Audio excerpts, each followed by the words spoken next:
The site became the focus of the world's media attention in January to watch the revolution which led to President Hosni Mubarak's fall from power.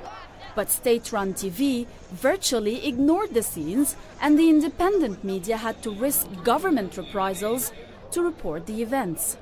With a military government in charge now and elections expected in the future, the revolution has left its mark, not only on politics, but on the Egyptian media.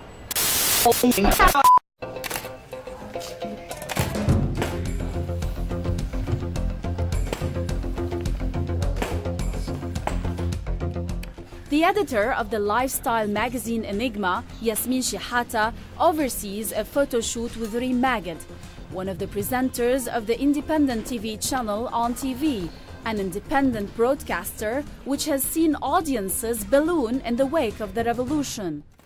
The hosts of TV talk shows have become the nation's new stars, reaching a level of celebrity once reserved for actors and singers. In March, Reem Maged and her colleague Yusri Fouda were thrust to the center of the political spotlight while hosting an explosive TV debate which resulted in the resignation of Prime Minister Ahmed Shafiq. He stepped down next day after a series of angry outbursts on the show provoked a strong public backlash. This episode will remain forever in the Egyptian media CV, the pilot of a kind of debates who has to take place in the future. A prime minister on air debating, not fighting, hopefully, with extremist opposition to him. Certainly, the mood of the whole country has changed. People, for the first time, have really broken that fear barrier, and I think this is the main thing, not only when it comes to media, but indeed when it comes to everything else. I'm really heartened by the fact that teenagers now look for political programs to follow. Quite frequently, I include young people on social networks like Facebook or Twitter, what they say, what they are looking for, what they are dreaming of, and the rest of it. And as a matter of fact, I sometimes use them as sources for my news. They sometimes set the agenda for my program. On TV competes for viewers in an independent market with newcomers such as Tahrir TV, formed by a group of journalists protesting in Tahrir Square. But Egyptian state television has also been transformed since the fall of the Mubarak regime. يعني عايزة أقول طبعا أن التلفزيون المصري فقد مصداقيته في فترة الثورة. كان في وقت الثورة الكاميرا بتنقل النيل، صفحة النيل الهادئة والمراكب اللي في النيل، وسايبة الثورة القائمة في ميدان التحرير في الوقت اللي كان كل القنوات بتنقل ثورة التحرير. The new management at the channel are now tasked with re-establishing its credibility along with viewing figures, introducing political debates to the schedules, and changing the mindset of journalists who are not used to challenging authority are among the priorities. But managers are answerable to the military government. إلى الآن أنا ما جاليش أي تعليمات أو أي توجيهات من المجلس العسكري. أبداً. أنا البرنامج ممكن يبقى على الهواء، يذيع الضيوف اللي هو عايزه، ينتقي الموضوع اللي هو عايزه، ولكن دي مهمة المذيع إن هو يبقى هو ضميره الشخصي هو اللي بيحكم، مش توجيهات. وعمرنا ما قلنا فلان ده ممنوع أو دي قايمة بالممنوعات زي ما كان بيحصل قبل كده. يعني ما قبل الثورة كان في وجوه لا يمكن تظهر على الشاشة. راديو التحرير لمكافحة الفساد. New radio stations have sprung up on the internet to make use of greater freedom in recent months. The small team behind Radio Tahrir recruits willing volunteers and begs and borrows studio time to record its mix of revolutionary music and political satire. We wanted to do something that's immediate and something that taps into the spirit of Tahrir, and at the same time broadcasts the spirit of Tahrir to everybody that didn't get a chance to experience this spirit in the actual Medan. So this is where the idea of a radio station came up, and obviously the only thing we could do quickly enough was to get it streaming online. I mean, right now in Egypt, if you look at the demographics, there's 27 million online. And in Cairo, if you have the bandwidth for FM, so it's basically covering 26 million, so it's equal.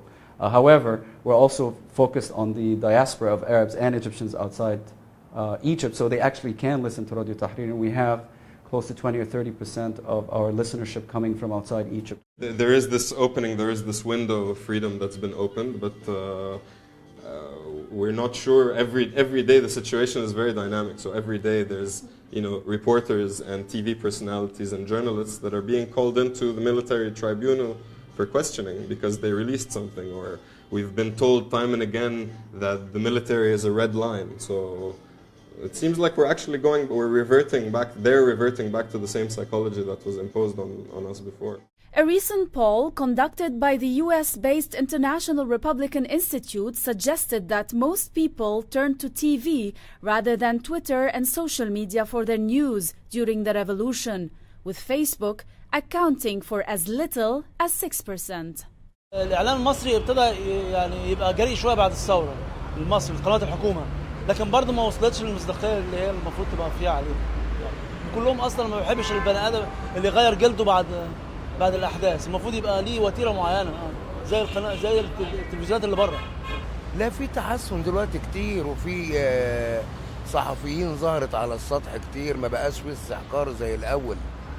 يعني كان الأول كانت صحفيين بس معدودة اللي شغالة. Newspapers have long been an important source of information for Egyptians. The daily newspaper Al-Ahram dates back to 1875. But since the revolution, things have changed for the print press too. المصري اليوم is now the country's largest independent newspaper, claiming readership for more than 500,000 people. The paper's editors had frequent run-ins with the Mubarak regime, and during the protests in Tahrir Square, staff slept at the newspaper office and its print factory to defy government threats and continue publication. كنا كل يوم بنطلع الصباح مش عارفين هنطلع بكرة ولا لا. وكانت الضغوط بتزيد علينا كل ما بيبقى صوت الكتاب الرأي والمقالات المختلفة والموضوعات والأخبار المختلفة عنيفة في مواجهة جمود السلطة والديكتاتورية والاستبداد. الآن نحن نتحدث عن المستقبل، ولكن لا أنفي أن هناك ضغوط لا زالت موجودة حتى الآن، وأن الحكومة التي تدير الآن والمجلس العسكري يمارس بعض الضغوط على وسائل الإعلام، ولكنها ليست بمستوى الضغوط التي كان يمارسها النظام السابق، لأنها الآن ضغوط معنوية إلى حد ما. عندما تتحدث الحكومة عن ضرورة تهدئة الشارع، عن ضرورة الحديث عن الإجراءات الحالية، ضرورة أن تكون اللهجة متفائلة، فهم يتحدثون بضغوط معنوية، ولكنها كانت ضغوط مادية في النظام السابق، بحيث أنه كان هناك ملاحقات قانونية وملاحقات قضائية وملاحقات مادية للمساهمين في الجريدة والصحفيين في الجريدة. Well, because he's not a traditional cover star, we need to be very careful. The latest edition of enigma magazine is being put to bed. For more than a decade, it has targeted the luxury lifestyle end of the magazine market along features on the movers and shakers within the region. Post-revolutionary Egypt offers new challenges and new opportunities. In my opinion, the most exciting change since the revolution has been in media. This is where we felt the freedom immediately, even during the days of the revolution before Mubarak stepped down. And so now, instead of focusing on celebrities and businessmen, we are focusing on the media, men and women, because they're the ones shaping our country, shaping popular opinion. They're the new stars of the country and of the Middle East, in fact, because a lot of these channels and publications get read all over the world. So it's an amazing time to be in media.